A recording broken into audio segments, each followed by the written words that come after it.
So folks know what we're talking about.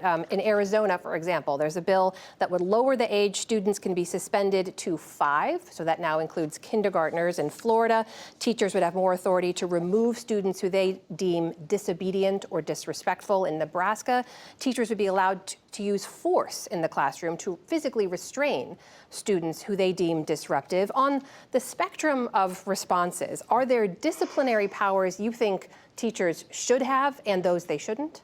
Absolutely. Teachers need to be able to have safe and healthy classrooms, right? And I keep using those words together because those actually are the essential components of what we're talking about. But what teachers shouldn't be forced to do is to make these discretionary decisions in the moment that says you're disobedient, you're disrespectful, or you engaged in disorderly conduct, because so often those are coded for other types of behaviors, right? So the North Carolina law, for example, that also exists, includes inappropriate language and dress code violations.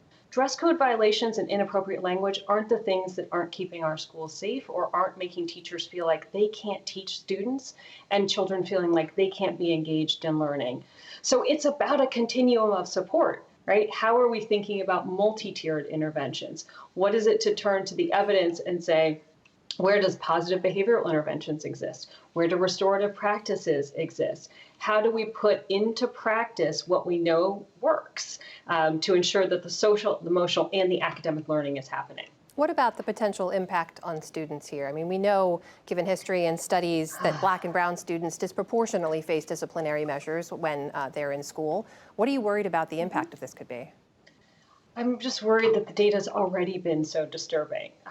We know that non-white students, and particularly Black children, are disciplined more severely across every category.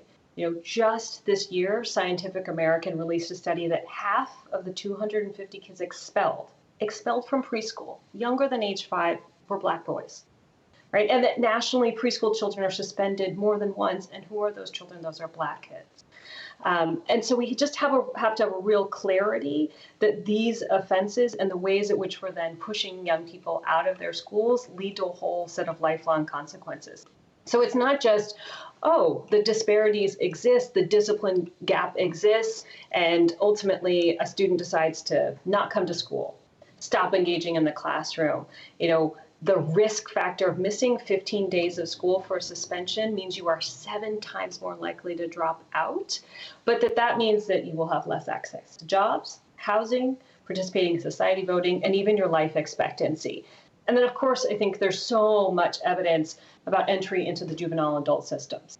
Rice University's Education Research Consortium just released data that for every suspension a student faced, they're 7.5% more likely to have contact with the juvenile justice system. And who those young people are our Black students, our Latinx students, and our Native and Indigenous students as well. But I also want to bring attention to the fact that it's not just in the context of race or in the context of gender, but students who are also experiencing learning disabilities, right? Mm-hmm. Our historical data, our current data shows us across all categories of discipline, suspensions, expulsions, referrals to law enforcement, it is students with disabilities who can lose as much as 3 times as much instructional time from discipline, and that's most acute for our Black students in particular. Professor Gonzalez, dare I ask, what's the answer here? I mean, teachers need a way to be able to control and keep safe classrooms. We know students have behavioral issues after what they've endured the last few years. Budgets are finite. What can people do?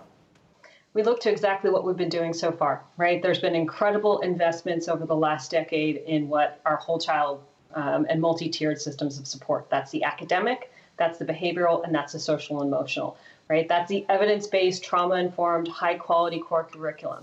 So what does that mean? Positive behavioral interventions have long-standing records of having positive outcomes. Social emotional learning, all in legislation as well. Restorative justice, all in legislation. So instead of the laws that we're talking about, we should be scaffolding up those and then also coupling those with investments in mental health services. Because when you have multi-tiered system interventions, you flip the script. You increase graduation rates, right? You increase academic achievement, you increase test scores, you increase grade completion, you engage students, they're less truant, they're coming to school, and you have positive climates. And that's when children thrive, and that's when they can learn. All right, that is Talia Gonzalez, professor at the UC College of the Law in San Francisco, joining us tonight. Professor, thank you. Thank you so much. I